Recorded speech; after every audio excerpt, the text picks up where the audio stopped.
Hey ho Sobat Factors, kembali lagi di channel Fakta Fiktif. Film merupakan salah satu konten dan tayangan yang sangat digemari oleh warga Indonesia, mulai dari kalangan tua, dewasa, hingga anak-anak. Namun, tahukah Sobat Factors, kalau ternyata banyak film-film yang nggak boleh ditayangkan di Indonesia sebab tidak lulus sensor oleh Badan Lembaga Sensor Film atau BLSF. Alasannya bermacam-macam, mulai dari mengandung konten yang seksual, hingga mengandung adegan-adegan yang berunsur kekerasan. Nah, Fakta Fiktif mencoba mengulas mengenai 5 film Indo yang dilarang tayang di Indonesia. Mau tahu apa aja?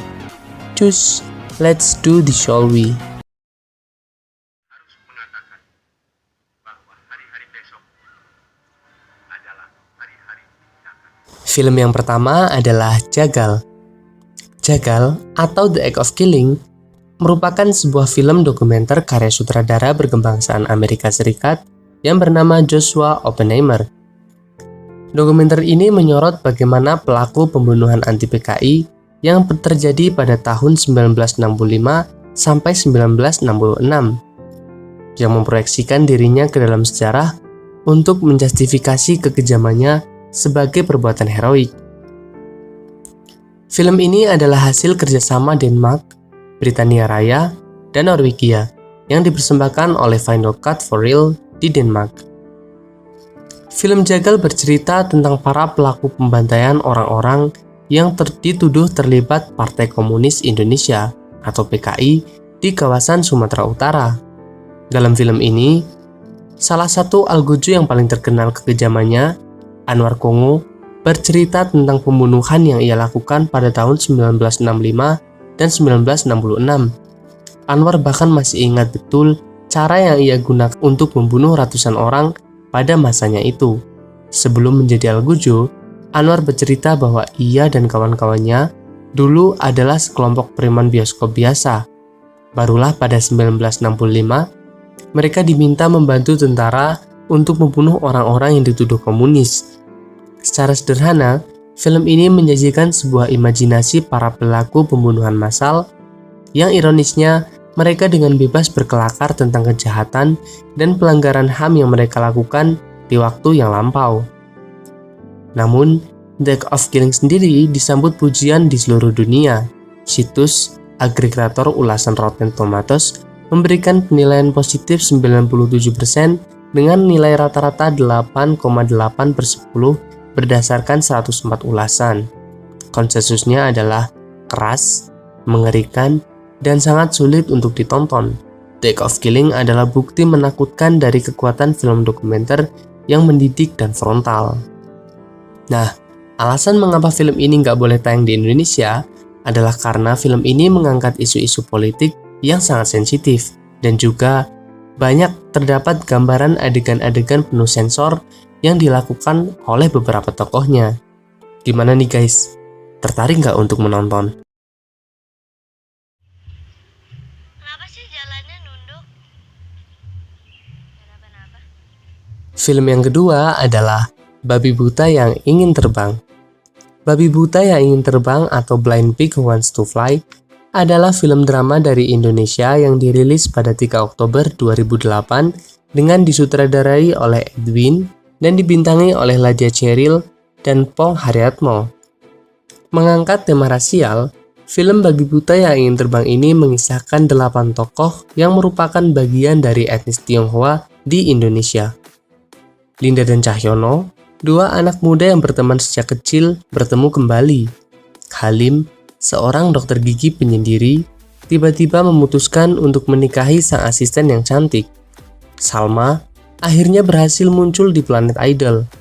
Romi dan Yahya mendapatkan kesempatan untuk melatih kemampuan seksual secara penetrasi. Opa meninggal dunia dan Linda mengajak Cahyono membuang abunya. Cahyono pun akhirnya berhasil menerima siapa dirinya sebenarnya. Babi Buta yang Ingin Terbang ini adalah seluruh penggalan cerita-cerita tersebut. Sebagaimana sebuah gambar kaleidoskop, film ini mengisahkan pengalaman-pengalaman penuh cobaan tentang kehidupan komunitas minoritas yang hingga kini belum juga terpenuhi harapannya. Nah, alasan dilarangnya film babi buta yang ingin terbang ini adalah karena mengangkat isu rasial etnis Tionghoa yang mengalami diskriminasi sejak zaman dahulu. Meski nggak tayang di bioskop lokal, film ini nyatanya justru menyabet sejumlah penghargaan dari Rotterdam International Film Festival tahun 2009. Nah, gimana nih? Tertarik nggak untuk menonton?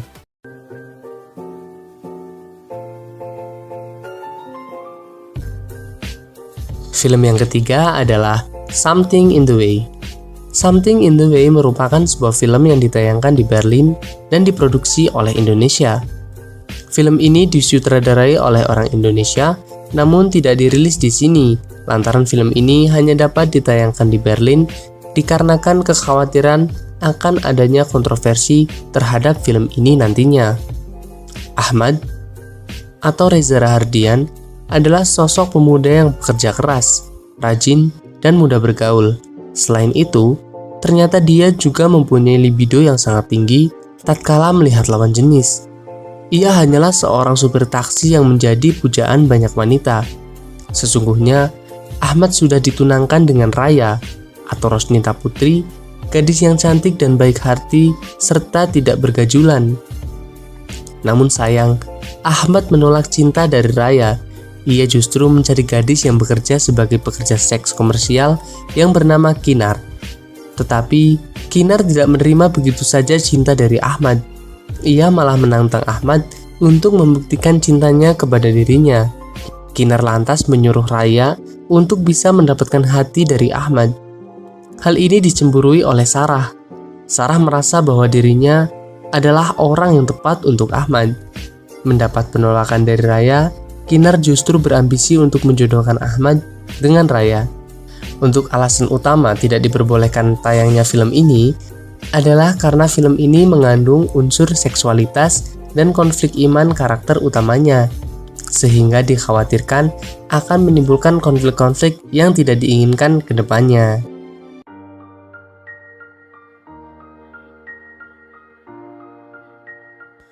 Film yang keempat adalah Misteri Pusaka Laut Selatan atau Lady Terminator.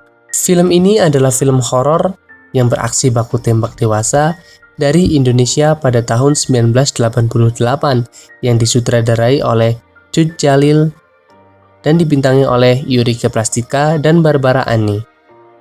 Pemeran dalam film ini antara lain adalah Fortunella sebagai Ratu Laut Selatan, Barbara Annie sebagai Tanya Wilson, Christopher J. Hart sebagai Max Neville, Claudia Angelique sebagai Erika, dan yang lain. Film ini menceritakan tentang Nyi Roro Kidul yang balas dendam karena dipermainkan lelaki sakti menggunakan jasad Wanda.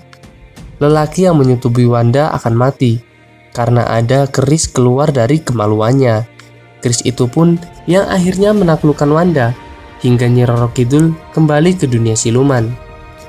Singkatnya, film ini dianggap sangat menghebohkan saat dirilis karena menonjolkan unsur eksploitasi kekerasan dan seks.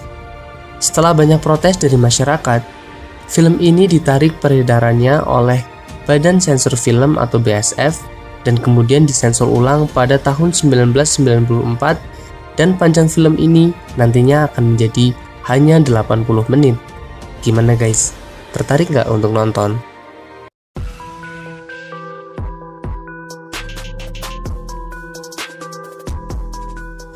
Yang terakhir adalah Senyap. Senyap atau The Look of Silence adalah film dokumenter kedua karya sutradara berkebangsaan Amerika Serikat Joshua Oppenheimer dengan tema sentral pembantaian massal 1965 setelah film Jagal. Senyap menyoroti kisah Adi, seorang penyintas dari keluarga korban yang menghadapi kenyataan ketika dirinya dan keluarganya dituduh sebagai bagian dari PKI. Walaupun tema sentralnya sama, film ini berbeda dengan film Jagal yang menyoroti sisi pelaku pembantaian. Senyap memfilmkan perjalanan satu keluarga penyintas untuk mendapatkan pengetahuan mengenai bagaimana anak mereka dibunuh dan siapa yang membunuhnya.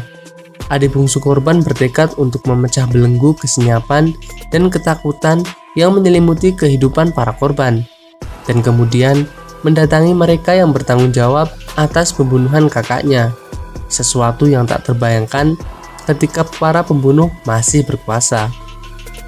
Pada 29 Desember 2014, LSF atau Lembaga Sensor Film mengeluarkan surat yang menolak film senyap. LSF menyatakan bahwa film senyap dapat ditonton untuk kalangan terbatas. Aliansi Jurnalis Indonesia (AII) menilai film senyap dan jagal merupakan pencarian kebenaran yang dibutuhkan untuk mencapai rekonsiliasi atas berbagai pelanggaran hak asasi manusia di masa lalu.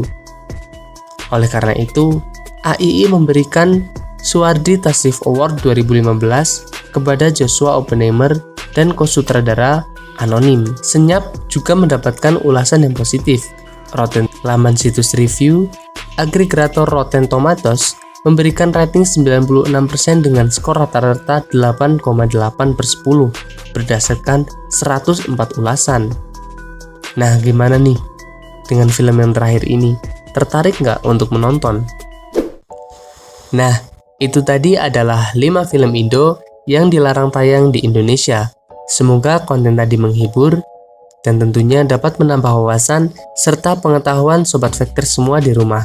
Stay tune on our channel and see you on the next video. Dukung terus channel Fakta Fiktif agar bisa berkembang dan bisa selalu menyajikan informasi yang unik serta menarik untuk menambah ilmu pengetahuan serta wawasan Sobat Factor semua di rumah dengan cara klik like, komen, subscribe, dan jangan lupa share sebanyak-banyaknya video kami ya guys. Just enjoy watching!